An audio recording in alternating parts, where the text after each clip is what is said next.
Hello everyone, कैसे हो आप सब लोग।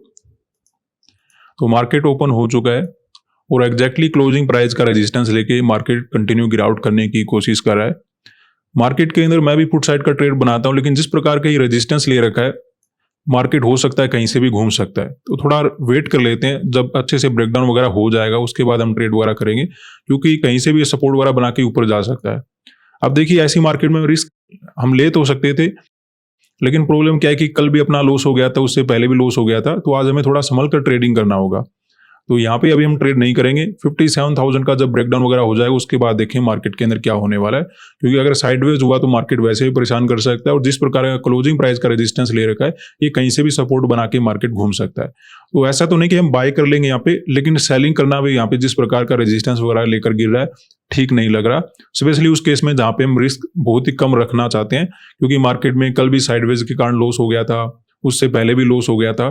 तो अगर कंटिन्यू लॉस चलता जाएगा तो समस्या हमारे लिए आने वाले टाइम में बढ़ जाएगी। तो इसलिए कोई अच्छा ट्रेड नजर आएगा तभी हम मार्केट के अंदर काम करेंगे।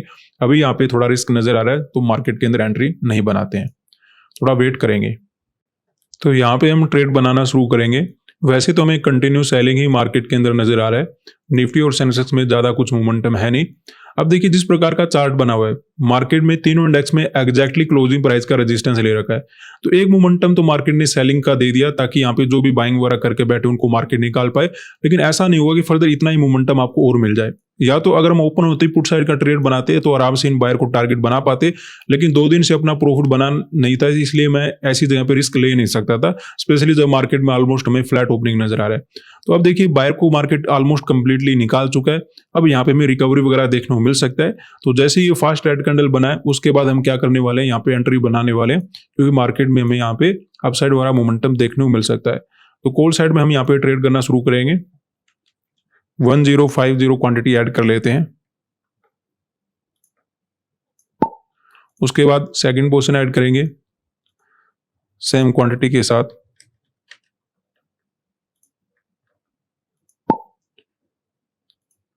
सेंसेक्स में ऐड कर लेते हैं 840 क्वांटिटी,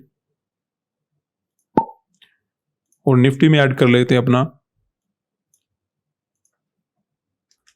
1275 क्वांटिटी। तो बात करते हैं कि यहाँ पे हमने कॉल साइड का ट्रेड मार्केट के अंदर क्यों बनाया है। अभी हमें छोटा मोटा लॉस मार्केट के अंदर नजर आ रहा है। कोई बड़ा डाउन साइड का मोमेंटम ओवरऑल अब यहाँ पे नहीं होना चाहिए, क्योंकि मार्केट ने क्या कर रखा है, एग्जैक्टली बैंक निफ्टी में क्लोजिंग प्राइस का रेजिस्टेंस ले रखा है। ऐसा ही आपको निफ्टी के अंदर नजर आएगा, ऐसा ही आपको सेंसेक्स के अंदर नजर आएगा। कोई बड़ा सेलिंग यहाँ पे मुझे लगता है नहीं होने वाला। हाँ, छोटा मोटा मोमेंटम करता रहे, थोड़ा बहुत डाउन साइड होल्ड करता रहे, उसके बाद अप साइड का मोमेंटम करे, ऐसा कुछ आपको ओवरऑल देखने को मिल सकता है। लेकिन ऐसा नहीं होगा कि मार्केट कंटिन्यू गिर ही गया। ठीक है, ऐसा क्यों नहीं होना चाहिए, क्योंकि देखिए यहाँ पे बायर तो बैठे हैं। मैं भी ये मार्केट के अंदर बायर को टारगेट बनाना चाहता था, लेकिन रीजन क्या है कि जब क्लोजिंग प्राइस का रेजिस्टेंस ले लेता है तो ज्यादातर केसेस में इतना मोमेंटम देता नहीं। मार्केट के अंदर ये हो सकता था कि क्लोजिंग प्राइस का थोड़ा रेजिस्टेंस लेता, हल्का फुल्का ब्रेकआउट निकालता, फिर अगर गिरावट आता तो उसमें हम पार्टिसिपेट कर लेते। लेकिन मार्केट क्योंकि कंटिन्यू गिर गया तो बायर को तो भगा चुका है। ऐसे में यहाँ पे कुछ नए सेलर को ऐड करेगा और उनको टारगेट बनाता हुआ फिर से मार्केट के अंदर अपसाइड वगैरह मोमेंटम देखने को मिल सकता है। ऐसा ही एग्जैक्टली हमें निफ्टी और सेंसेक्स के अंदर देखने को मिलेगा।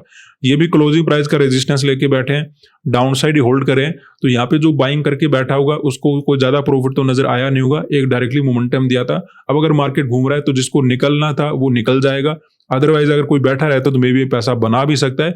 लेकिन नेट में हमें यहाँ पे कोई बड़ा डाउन साइड का मोमेंटम ओवरऑल नहीं मिलना चाहिए, जिस प्रकार का रेजिस्टेंस लेके मार्केट बैठा है। अगर हाँ यहाँ पे रेजिस्टेंस ना लेकर थोड़ा बहुत ब्रेकआउट वगैरह करके गिरता तो फिर मार्केट के अंदर कंटिन्यू मोमेंटम हो सकता था, या फिर डायरेक्टली कोई गैप डाउन ओपन हो जाता उसमें मोमेंटम हो सकता था।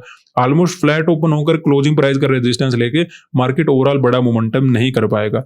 ये थोड़े बहुत बायर को वार्निंग देगा सेंसेक्स और निफ्टी में, और बैंक निफ्टी में बायर को ऑलमोस्ट निकाल ही चुका है। तो ऐसे में क्या होगा, यहाँ पे बायर को निकालने के बाद जो भी यहाँ पे सेल वगैरह करे उनको टारगेट बनाता हो, फिर से मार्केट रिकवरी वगैरह देने वाला है। ऐसा समझते हो यहाँ पे हमने कोल्ड साइड का ट्रेड बना लिया है। अभी हमें थोड़ा बहुत लॉस वगैरह नजर आ रहा है, लेकिन नेट में हमें अपसाइड वगैरह का मोमेंटम मिल जाना चाहिए। मैं भी प्रिपेयर था सेल वगैरह करने के लिए, लेकिन ओपन होते ही ऐसी कोई अपॉर्चुनिटी नजर आई नहीं जिसके अकॉर्डिंग हम पुट साइड का ट्रेड बना ले। और अभी ऐसा कोई सिचुएशन है नहीं जिसके अकॉर्डिंग यहाँ पे फर्दर सेलिंग देखने को मिले, क्योंकि एक मोमेंटम तो आपको ओवरऑल मिल गया, लेकिन बड़ा मोमेंटम यहाँ पे हमें नहीं मिलना चाहिए। यहाँ पे छोटी सी जो मिस्टेक मुझे नजर आ रही है वो ये हो सकती है कि कहीं 57,000 को अगर मार्केट टारगेट करना शुरू कर दे तो उसमें अपना रिस्क मार्केट के अंदर हल्का सा बढ़ जाएगा। तो लगभग आपको 100 पॉइंट का मार्केट डाउनसाइड मोमेंटम और दे सकता है अगर वैसा कुछ करता है, लेकिन ओवरऑल नजर आ नहीं रहा कि, क्योंकि अगर क्लोजिंग प्राइस का रेजिस्टेंस नहीं लेता फिर तो मे बी बड़ा सेलिंग कर लेता, गैप डाउन वगैरह में कुछ अलग करता, लेकिन क्लोजिंग प्राइस का रेजिस्टेंस लेके बड़ा मोमेंटम करना तो नहीं चाहिए।